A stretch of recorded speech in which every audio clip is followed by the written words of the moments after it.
Miracolo del sole, salve a tutti carissimi. Oggi voglio mostrarvi immagini straordinarie e solo che non posso esservi precisa sul luogo in cui si è verificato il fenomeno che adesso vi mostrerò.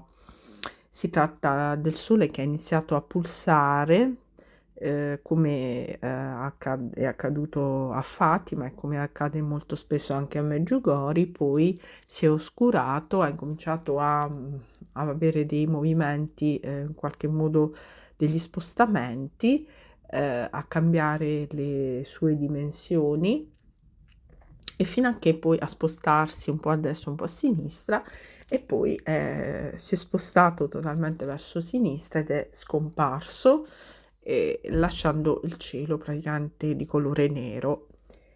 E quindi è un episodio veramente molto molto particolare che secondo alcune testimonianze sarebbe accaduto in Cile, quindi nell'America Latina, secondo altre in Corea. Non è chiaro se in Corea del Nord o in Corea del Sud.